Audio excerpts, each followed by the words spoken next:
Joining us now is broadcaster and commentator Jeff Crouere. Jeff, great to see you again. Can I get your reaction to the coverage that US taxpayers are getting on PBS, raising concerns that we're not focused on Donald Trump's mental acuity? Well, PBS has been historically left-wing for decades, and their coverage is very biased.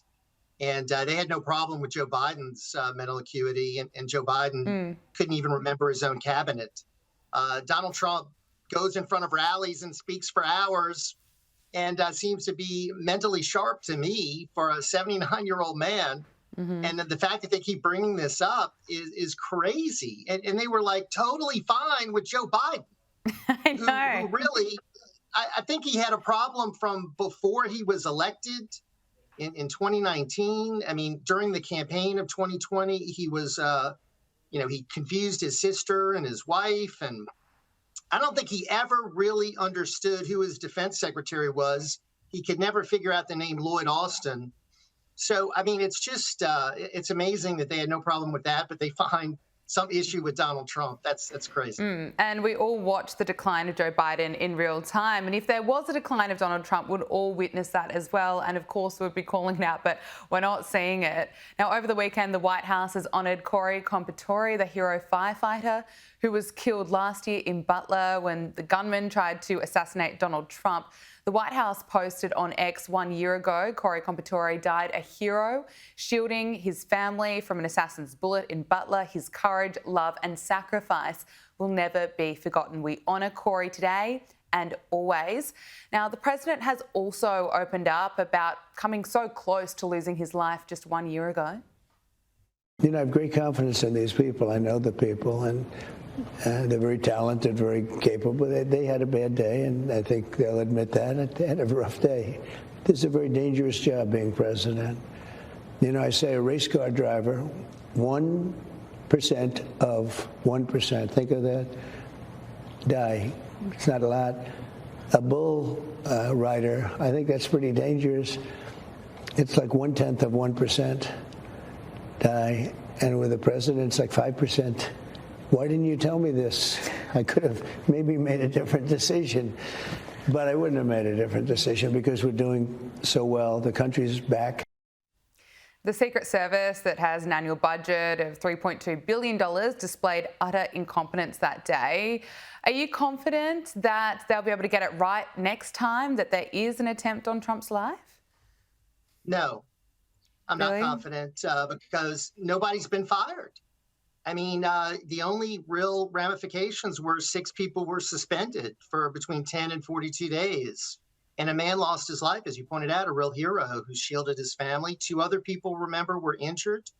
President Trump came within, millimeters of dying. If he hadn't have turned his head to look at an immigration chart, he would have been dead. I mean, the incompetence is just mind-boggling. I mean, the shooter had a drone in the air on that day, but the Secret Service, with a budget, as you point out, of $3.2 billion, did not.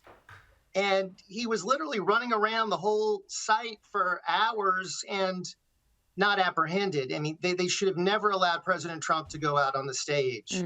So we still need transparency. We need disclosure. The documents haven't been released. Everything needs to be declassified. The man is dead, so they're not protecting anyone. It's got to come forward. The family of the killer, the man who did kill Corey, has really not cooperated. We haven't heard anything from them. So there are just so many questions that remain a year later. Are you frustrated that we still don't know anything about the gunman? Very frustrated because some of his friends say it doesn't make sense that he would have done it.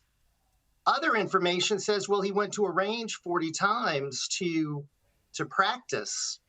And that was the same range the Department of Homeland Security officials used to practice their shooting. So there must be footage of him doing that. There's got to be more information. I think they got into his phone finally. So all of that information, needs to be forthcoming. If I were President Trump, I'd be completely frustrated by the lack of action that we've seen in the past year. Looking back on that incident just more than 12 months ago now, and it was quite incredible watching the footage that Donald Trump happened to turn his head in at that moment. He was just milliseconds away from it being a different outcome. Do you believe it was divine intervention? I do. I do. I think that's the only thing that can explain that. I mean, I think it was the hand of God. And I think Donald Trump is a changed person because of it. He is, I think, different because he realizes he was saved for something important, and that is really to save America. I mean, sometimes I think about what would have happened if he would have been killed. Kamala Harris would be our president right now. The country would have been thrown into turmoil. I mean, God really not only saved President Trump, he really saved the country. It would be a disaster right now. So that's why I think he's acting with such urgency on so many issues. I mean, he realizes this is a gift from God that he's been given, and he is acting very quickly to try to get as much done as he can in this second term.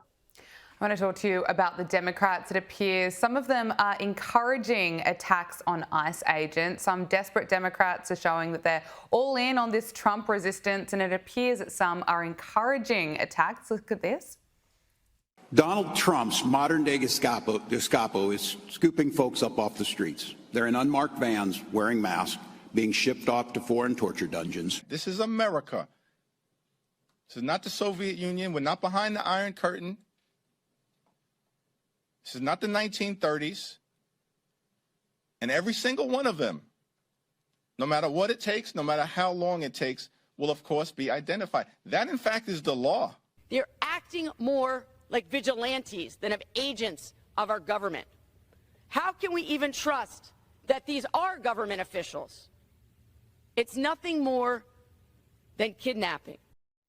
And just like what Tampon Tim said, Ilhan Omar claimed that ICE agents were sending illegals to dungeons around the world. She says that we're seeing people be abducted and sent to dungeons in foreign countries. I mean, Jeff, this is insane. And these claims are being made by the left while ICE agents are getting shot at. Right. It is insane. Now remember, go back to COVID. I mean, the Democrats were masking up. I mean, they were all for masks. I mean, the Democrats never met a mask they didn't love during COVID. Now they want people that are really being threatened, people whose family are being threatened, to be unmasked so that they can be targeted. And let me tell you, these leftists, many of them are deranged. Many of them do commit violence. You've seen an incredible increase in the attacks on ICE. Mm-hmm. More people were deported during the Obama administration, yet there was never an attack on ICE. This is all because of the Trump derangement syndrome and all the left-wing nonsense that is being really targeted at Donald Trump. They see this as a way to get after Donald Trump. And really all he's doing is sending ICE out to take people out of this country that are here illegally. And they're starting with the violent ones, the ones that have criminal records. Yeah. And the American people support this. They don't want these people in this country. So the Democrats can continue on this road, but it's not going to help them politically. I think it's going to make it even harder for the Democrats to win back power because I think they're out of step with the American people. I really do. Yeah, and you make a good point that the data and the polling shows that the majority of Americans do support this, do support deporting illegals. And as you say, ICE agents at the moment, I think assaults are up more than 700%, which is so concerning. But LA Mayor Karen Bass, she's been campaigning against ICE, and she's signed an executive order which includes offering cash payments to illegals in response to the ICE raids. She says cash cards with a couple of $100s on them can be distributed by immigrants' rights groups in the space of about a week. The executive directive that I will be signing in a few minutes is to help the city family, to help the city workforce, to help the city departments and all of the general managers essentially develop preparedness plans that have specific protocols and that help city workers know how to address immigration officials should they approach a city department. Jeff, as you say, some of these raids has resulted in detaining countless violent criminals, but Karen Bass, we just heard her, she's doubling down on her defence of illegals. Karen Bass is someone that trained in communist China, communist Cuba. So she is a communist. Of course, the mayoral leader in New York is a socialist slash communist. I mean, that's the direction the Democrat Party is going into, the far, far left. And, you know, she's talking about this kind of assistance program for illegals. What about our working citizens? What about those that are legally here, that are tax paying? What assistance is she offering them? And of course, these illegals are taking jobs that could go to legitimate citizens of this country. And they are really doubling and tripling down here with this program of getting behind folks that are here illegally. It's amazing to me. I don't think it's going to work. Karen Bass has presided over a horrible response to the fires, the riots that occurred a few weeks ago. Now she's doing this kind of a program. She's trying to really usurp what the federal government has a responsibility to do. Cities have no right to get in between what ICE agents are doing. That's not the role of a mayor. So it just goes to show you the split that we have in this country between the two parties. And I think the Democrats are just moving further and further to the left. I don't think it's going to help them. I really don't. I want to talk to you about an Australian story that is making headlines around the world. The e-safety commissioner here, known as E. Karen, has been pushing to have children banned from YouTube. Now, it has been revealed that Julie Inman Grant's office actually published several children's cartoons to YouTube as part of her own social media publishing strategy. Only you have the power to protect your personal information. You know what? You're right. I'm saying no to Jeddah. I'll be careful who I share my personal information with. It's a good thing you're so responsible, Wanda. Well, it is my greatest power. We all have the power to be responsible. Protect your personal information. And if you're still not sure, ask an adult you trust for help.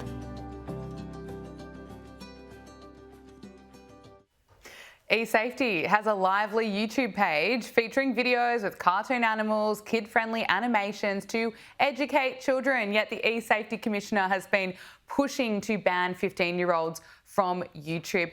I mean, Jeff, how would Americans handle this sort of thing over there if there was this censorship push, this pushing for a YouTube ban for children?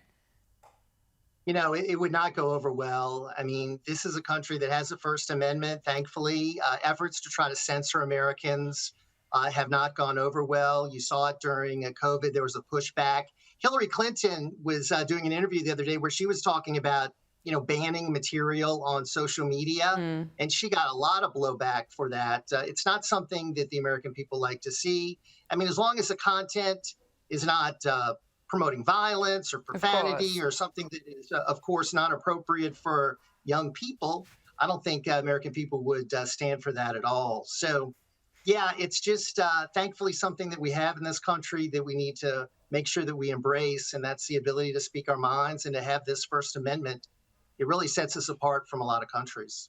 Jeff Crouere, thank you so much for joining us on Power Hour. Great to speak with you. Thanks so much.